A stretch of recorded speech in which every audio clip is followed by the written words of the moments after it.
So guys, this is a really cool update of the Michael Jackson's Moonwalker prototype cartridge.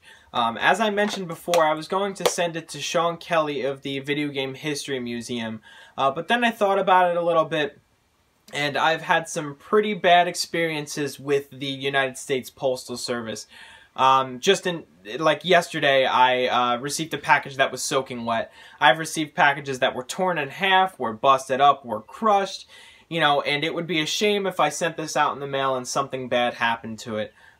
So I've heard horror stories and I've experienced horror stories myself. So I did a little bit of research on how to dump ROMs, and a friend actually suggested this little device here. I'm not sure if you guys have ever heard of it. It's called a Retrode.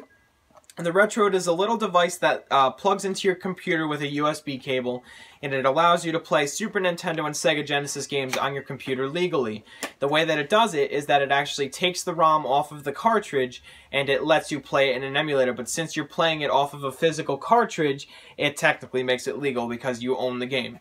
So, another thing that this can do is, like I said, it can actually dump the ROMs, and you can play it with an actual Sega Genesis controller. I actually have this hooked up to my computer right now because yesterday I took the Moonwalker prototype, I plugged it into this little device, and it actually gave me a clean ROM dump. So I have the ROM preserved on my computer, which is fantastic. I feel great about that already. And then I tested the cartridge afterwards to make sure it was okay, and yes, it's perfectly fine, it works. So the game is now preserved. I sent it to my friend Adam yesterday, and we actually found some differences from the final version that I did not mention before, so I'm going to show you guys some of that today.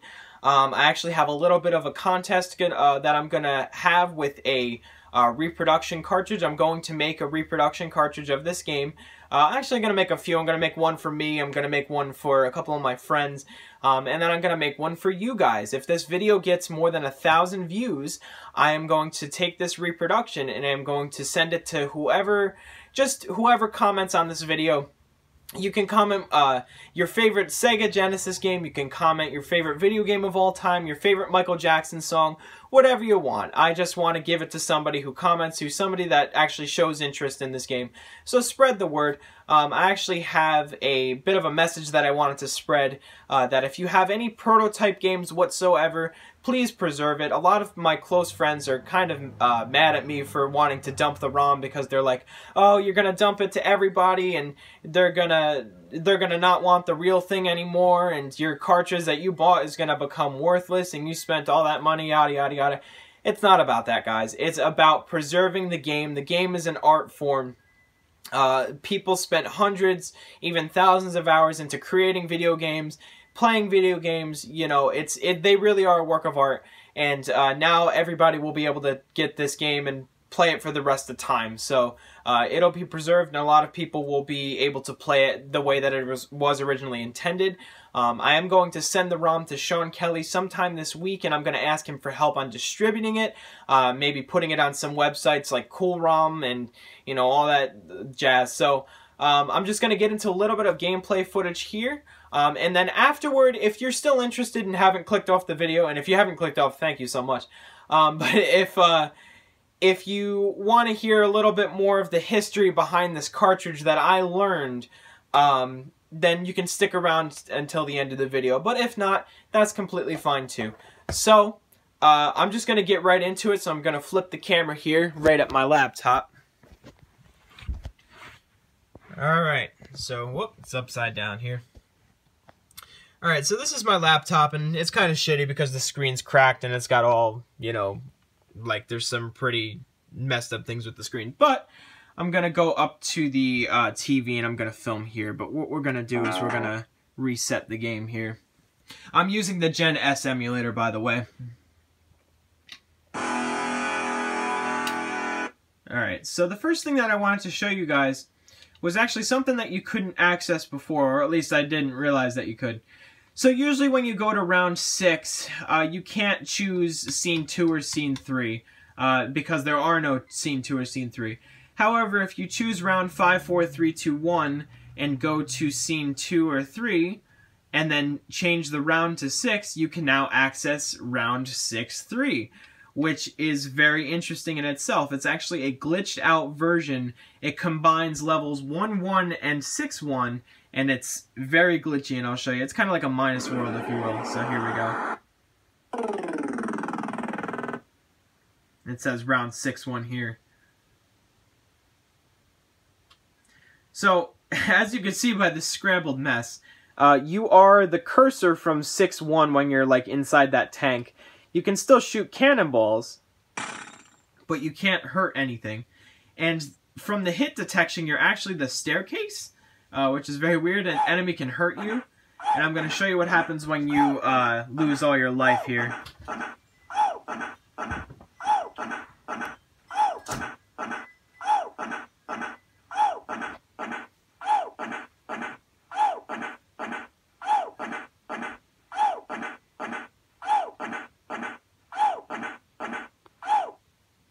So, you can still move around and stuff, but the game is pretty much soft-locked. You can't lose a life, you can't, you know, advance any further.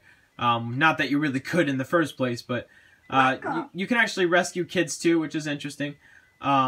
So, and there are no more enemies, so I can't really lose any more life. So, but yeah, that's very interesting. It's very strange. I'm assuming this glitch is probably caused by a bug that, like, the game wants to end, but at the same time it wants to begin, and it just combines the two. So, very strange. So we're just gonna go into the second hidden thing here, and this is actually really cool. I think it's even cooler than the glitchy level. So, and that is level 6-2. So we're just gonna go to scene 2, round 6. This is the credit sequence that is actually missing because you can't access it normally due to the fact that you can't finish the game. You can't beat the final boss. So we're going to go to the credits here. Now it's a little different because usually there's another, like a small kid on the right side of the screen that's dancing with him. I can't remember the kid's name. He's in the Moonwalker movie, which is pretty funny if you ever watch that. It's a pretty strange movie. The credits seem a little bit different. Because they list Michael Jackson as a supervisor when in the final game they mention they say like game concept and design by Michael Jackson. And normally he, at the very end of the sequence, he throws his hat, but it just fades to black here, which is pretty cool. So that's a little different. This is another difference that I knew about this difference before, but I didn't mention it. It's actually in level 3-2. It has to do with the when you touch a shooting star and you turn into the giant robot Mecha Jackson. So we're just gonna go to that. I'm gonna be playing with one hand, so bear with me. I hope I can do this.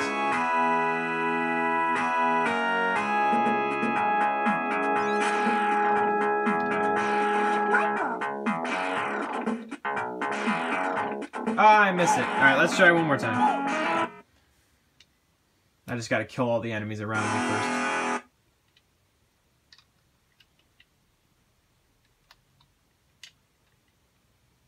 Okay.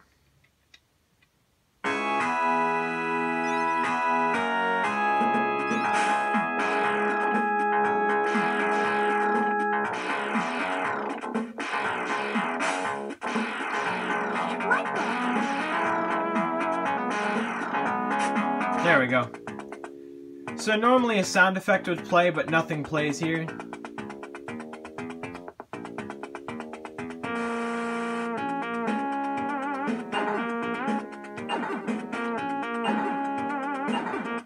And usually it would go back to the normal stage music, but Bad just keeps playing. Something else that's different is that you don't have X-ray vision in this version. In the final game, you have X-ray vision and you can see through the bushes and obstacles to see where the kids are at. But in this prototype, they don't have that.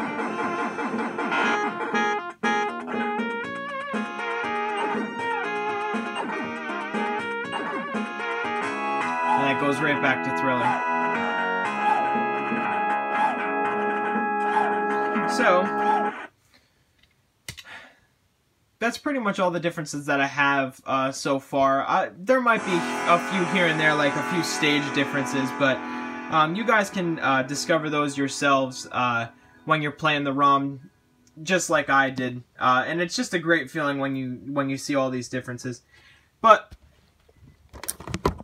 if you guys are really interested to know some of the history behind this game, I'm going to have the camera set up as okay.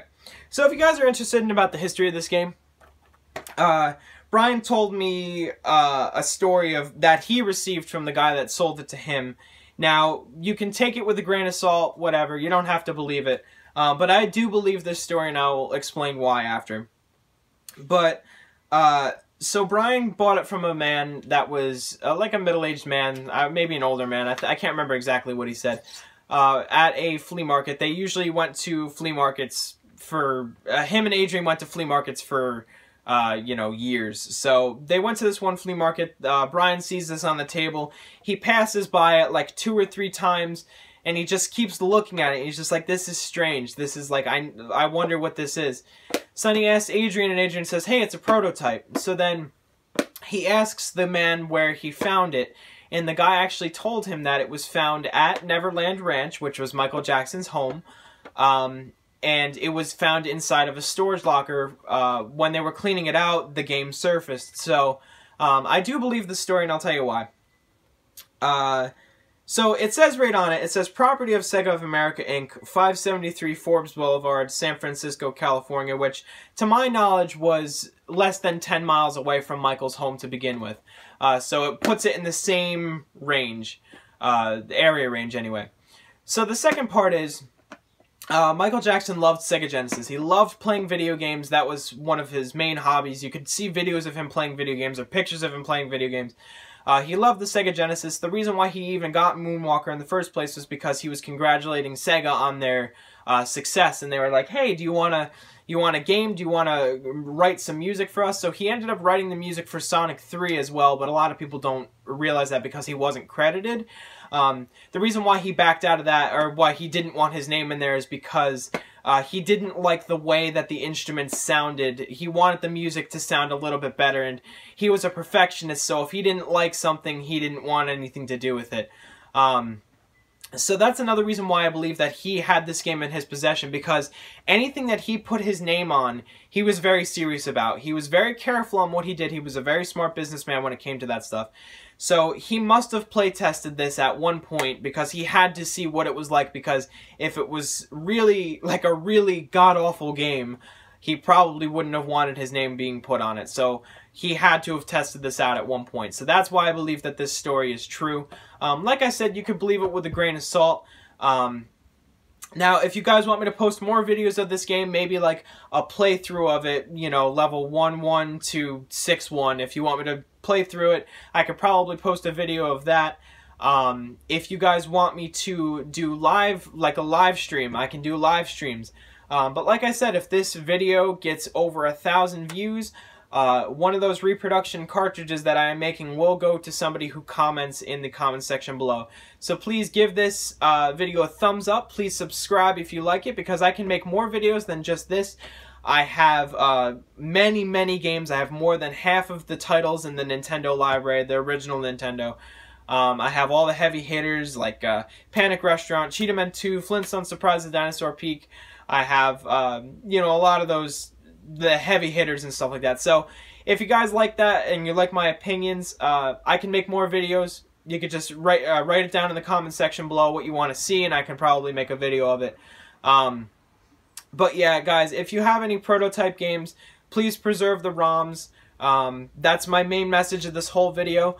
I'm going to take the rest of my day, and I'm going to play the ROM, and I'm going to see if I can find any more differences to share with you guys. The ROM will be dumped very soon, so don't worry about that. So yeah, that's what I'm going to be doing for the rest of my day. So you guys have a great day. If you have any questions or comments, please leave it down below. And I'm just going to enjoy my day, and I hope you guys enjoy your days. So thank you so much.